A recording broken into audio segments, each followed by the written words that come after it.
Hi mga bro, magandang araw sa inyo lahat at isang mapagpalang hapon. It's me, Alfredo Tagulabong of Red Tags TV. So, pag-uusapan natin ngayon, aspiring seaman ka ba? Aspiring seafarer ka ba? Alam ko, nais mong malaman to. Ano ba ang requirements pag nagpa-COP ng mga trainings? Kung ikaw may balak at kung ikaw ay may anak, may relatives na mga aspiring seafarer, huwag kayong umalis. Parang awan nyo na. Makakatulong to sa inyo. Hindi kayo magsisisi. So, usapan natin sa pagbabalik ng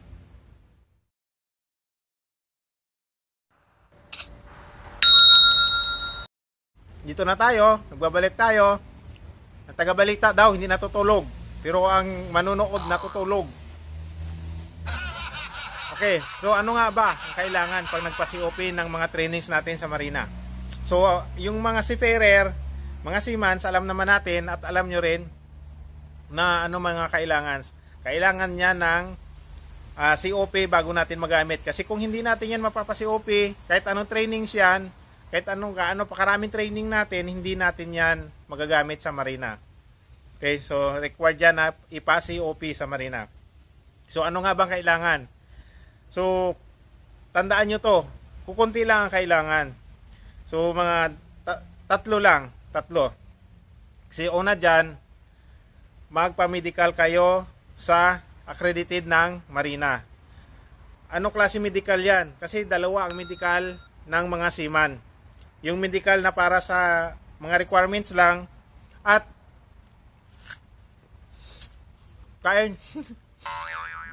medical bago makasampa sa barko. Okay, so ang kukuhanin nyo medical na pang requirements lang. Yung tinatawag nila na PME format. Medical in PME format. Okay?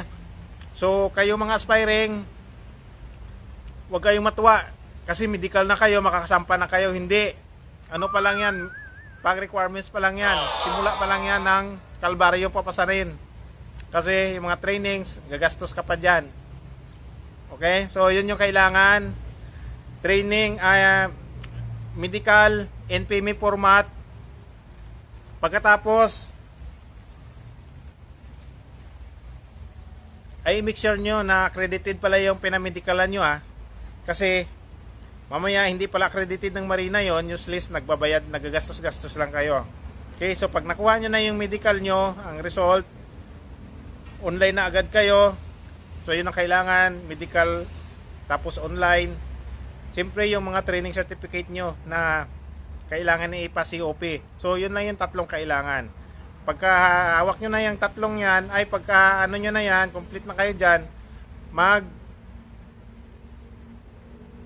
pa-online na kayo sa marina. Okay, nandun naman yung mga instruction sa marina mismo sa pagpasok nyo doon pag naka-online na kayo. Okay? Ano pa? So wala na, yun lang naman ang kailangan ng requirements na para mag-COP. Okay, so kung sa tingin nyo nakatuloy yung video na to, click nyo yung subscribe button and bell notification para next video natin regarding sa seafarer, regarding sa marina, regarding sa seamans, ma-update kayo. Okay?